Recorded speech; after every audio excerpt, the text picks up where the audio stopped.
Leitura do livro Vida, Desafios e Soluções, de Valdo Franco, pelo Espírito Joana de Ângeles, no capítulo 7, Descobrindo o Inconsciente. Análise do inconsciente. O eminente psicanalista Carl Gustav Jung estabeleceu que o inconsciente é um verdadeiro oceano, no qual se encontra a consciência mergulhada quase totalmente. É como um iceberg, cuja parte visível seria a área da consciência. Portanto, apenas 5% do volume daquela montanha de gelo ainda está pouquíssimo conhecida. A consciência, ainda segundo o mesmo estudioso, pode ser comparada a uma rolha flutuando no enorme oceano. Tem-se dessa forma uma ideia de que significa o inconsciente para o ilustre psiquiatra que o fora antes de dedicar-se à psicanálise. Nas suas investigações profundas, procurou detectar sempre a presença do inconsciente, que seria responsável por quase todos os atos e programas da existência humana, desde os fenômenos automatistas mais primitivos, que lhe dariam início, até as inúmeras manifestações da natureza consciente. Indubitavelmente, nesse oceano encontram-se guardadas todas as experiências do ser, desde as suas primeiras expressões atravessando os períodos de desenvolvimento e evolução até o momento da lucidez do pensamento lógico, no qual hoje transita como vistas ao estágio mais elevado do pensamento cósmico, para onde ruma. É muito difícil dissociar-se o inconsciente das diferentes manifestações da vida humana, porquanto ele está a ditar de forma poderosa as realizações que constituem os impulsos e atavismos existenciais. Indispensável, porém, ter-se em mente a presença do espírito, que transcende aos efeitos e passa a exercer a sua função na condição de inconsciente depósito real de todas as experiências do larguíssimo trajeto antropossociopsicológico de que se faz herdeiro nos sucessivos empreendimentos das reencarnações.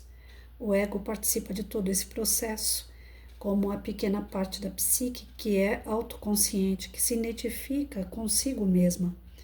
É o eu que se conhece na condição de ser de área própria de energias que são totalmente diversas dos outros.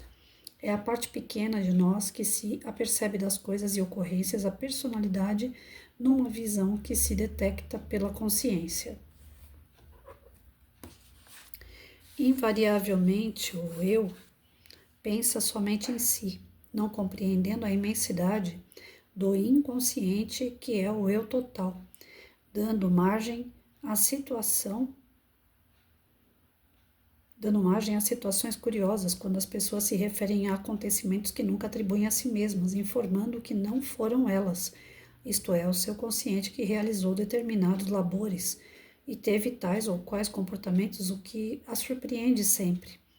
Toda vez que a mente consciente dá-se conta do que o inconsciente se encontra envolvendo, é tomada por certas expressões de deslumbramento ou choque, já que é totalidade, o oceano, incluindo o iceberg, que vem à tona. Para Sigmund Freud, tanto quanto para Gustav Jung, o inconsciente somente se expressa através de símbolos, e esses símbolos podem e devem ser buscados para conveniente interpretação através dos delicados mecanismos dos sonhos e da imaginação ativa, de modo a serem entendidas as suas mensagens. As manifestações oníricas oferecem conteúdos que necessitam ser interpretados a fim de facilitarem o desenvolvimento do indivíduo. Mediante a imaginação ativa, tenha assim em conta que não se trata de ficção no seu sentido convencional, mas de uma forma criativa do pensamento.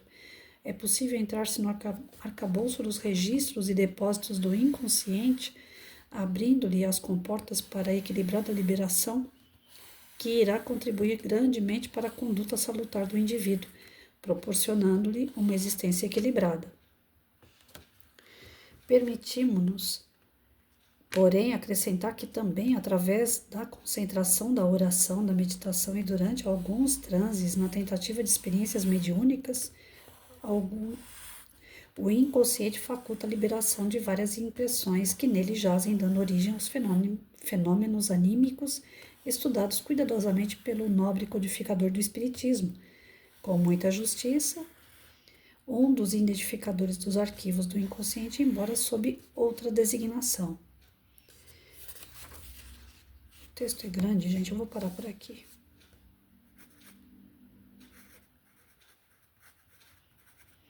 Até aqui o que eu entendi em poucas palavras, porque ele fala até palavras que eu nunca usei na minha vida. Não sei nem como que eu consegui ler. Assim, nós, enquanto espíritos, nós temos guardadas uma série de informações de várias encarnações que nós passamos e que nós vamos utilizando no decorrer da nossa existência. Se for útil, nós vamos lembrar de algumas coisas que nós já passamos, inclusive situações, pessoas, né? Tem pessoas que sonham com o Egito, tem pessoas que sonham com a Idade Média. Eu sonhava com Toscana, sonhava e faz pouco, não, faz um bom tempo que eu não sonho mais com Toscana, mas eu sonhei muito com Toscana. Me dediquei muito na minha adolescência a Romeu e Julieta, eu lia Shakespeare, eu gostava muito da Itália, me chamava atenção. E eu não tenho nem parente italiano, pelo menos que eu saiba. Nunca falei italiano e não sei traduzir o italiano. Se enrolar a língua ali, se a pessoa não facilitar minha vida, eu não entendo nada do que a pessoa fala. Mas eu tenho um certo deslumbre, uma certa curiosidade a respeito da língua do povo italiano, principalmente da cidade de Toscana. Nunca fui, não conheço, não sei nada. A única coisa que eu sei é o que a internet mostra. Mas a minha vida sempre esteve atrelada à Toscana, de alguma forma. Como eu falei, Romeu e Julieta na adolescência, hoje mais do que nunca, eu sempre gostei, hoje mais do que nunca eu sou fã de carteirinha, né, do Francisco de Assis, que vivia na Itália. Então, assim, algumas coisas vão se juntando e eu vejo que isso está aqui, dentro de mim. De alguma forma, no meu inconsciente, tem um conhecimento a respeito desse lugar. E aí, quando eu assisto filmes da Idade Média, né, que foi uma idade tenebrosa, Idade das Trevas, né, onde a igreja, infelizmente, dominou de uma forma negativa, utilizando da fé cristã para conquistar terras, territórios, riquezas, e quem era contra a esse abismo religioso era levado até as torturas e morte, né, que a gente sabia que a Santa Inquisição iria cair matando em cima. Todo o procedimento, todo o processo que ocorreu na Idade Média, sempre eu tive curiosidade. E os filmes da Idade Média me chamam muito a atenção. Ao contrário dos outros filmes, que se não tiver um bom enredo, uma boa história, não me chama a atenção. A Idade Média, às vezes, até aqueles que têm dragões, que têm princesas, reis, essas coisas me chamam a atenção, que é meio folclore, né? Então, assim, tem um quê da Patrícia lá. Tem um pezinho da Patrícia lá. O que que eu fiz, que lado que eu tava e o que aconteceu, eu não sei. Tá no meu inconsciente, tá guardadinho dentro de mim. Mas em alguns momentos, nessa encarnação, isso aflora. Como aflorou na época do Romeu e Julieta, como aflorou agora, estudando mais do que nunca Francisco de Assis. Então, parece que eu estou vendo flashes de coisas que eu vivi, de coisas que eu já conheço. Só que a minha memória atual já é devagar, quase parando, imagina uma memória de várias encarnações. E Deus faz isso para me proteger, como faz a de todo mundo. Aquelas pessoas que perdem um pouco a sensibilidade da memória se deve a isso, né? Não é só porque queimou neurônio, porque você tem uma degeneração, nada disso. Não é só uma questão física, é uma questão de sobrevivência, porque essa pessoa fica lembrando de coisas que ela passou, ela ter total consciência de todas as suas encarnações, ela fica biruta, pensa. Numa outra encarnação eu fui João, na outra eu fui Maria, na outra eu fui Pedro, na outra, né? Fiz vários papéis, eu fui pai do meu pai, depois eu fui mãe da minha mãe, ou então eu fui mãe do meu filho em outra encarnação, ou então fui mãe do meu marido. Olha os bolos que dá se a gente começar a ter a ciência, a consciência, do que realmente nós somos enquanto espírito vivente, cheio de experiências, né? Então, Deus nos coloca aquele manto, né, do esquecimento pela sua benevolência, porque não quer ninguém pirando na batatinha, mas aquilo que nós aprendemos, aquilo que faz bem pra gente, por exemplo, se eu soubesse, que eu não sei, mas se eu soubesse tocar um violão, que eu aprendi na Idade Média, e hoje fosse uma forma de eu ganhar dinheiro com isso, de ter uma profissão através do meu violão, Deus com certeza deixaria eu ter novamente o dom, a criatividade, né? Não é só dom e criatividade, mas a competência de tocar um violão. Porque isso seria uma questão até de sobrevivência para o espírito que agora está aqui, a Patrícia, né? Então, todos os ensinamentos, os conhecimentos, experiências, eles ficam armazenados no nosso espírito. Que aí a psicologia, a neurolinguística e todas essas outras ciências humanas dão o nome de inconsciente. Nós, espíritos, já falamos que o inconsciente é o próprio espírito, né? Que ele vai despertando à medida que é necessário ou que é útil para ele. Aí, se você tiver que lembrar que a sua mãe, né, você teve uma treta com ela no passado, e agora você lembrando que treta foi, você pode começar a amenizar a situação de vocês duas, tal. Então, seria muito bem-vindo. Aí, eu já falei isso uma outra oportunidade, mas volto a repetir. Eu, Patrícia, sou contra a regressão. Porque a regressão é você buscar lá no seu inconsciente as suas experiências passadas, que às vezes não são assim permitidas pelo próprio Criador, que pode bagunçar a nossa cabeça.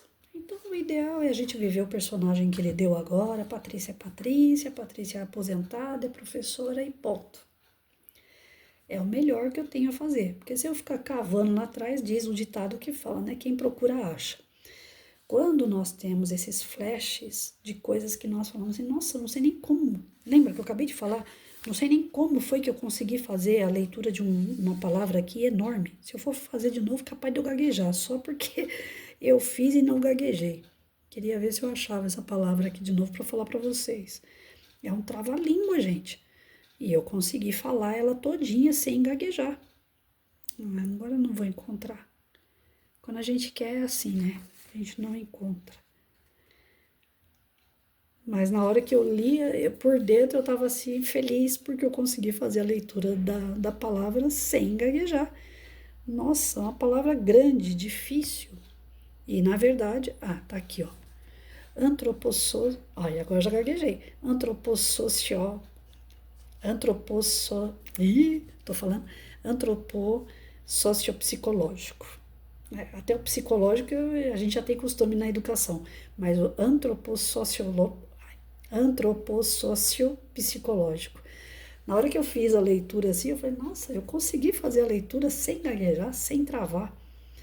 Então pode ser, né, que eu já estou me acostumando com algumas palavras mais difíceis que antes. Eu sou professora de Fundamental 1 e 2, ensino médio, eu dei aula por 7 anos.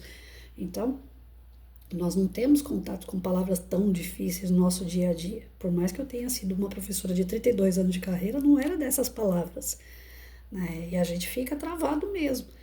E aí, à medida que a gente vai fazendo leituras que vão aparecendo essas palavras difíceis, eu particularmente não gosto, porque confunde meu tic-tac depois até para compreender o texto. Mas é bom por outro lado, que olha aí. A primeira leitura eu consegui tirar sem gaguejar, né? Depois eu tentei e olha só a falha. Mas é assim.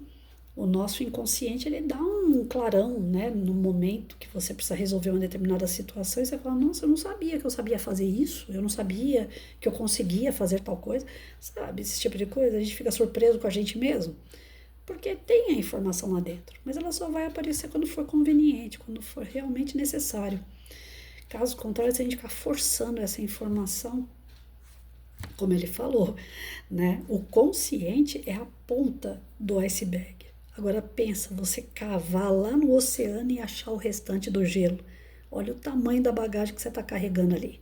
E vai saber o que tem ali dentro. É um ninho de gato, né? Então o ideal é a gente ir estudando, analisando dia a dia a nossa vida e tentar fazer da nossa existência a melhor possível. baseado nos nossos talentos, os nossos dons, que já é uns flashes do nosso espírito, do nosso inconsciente.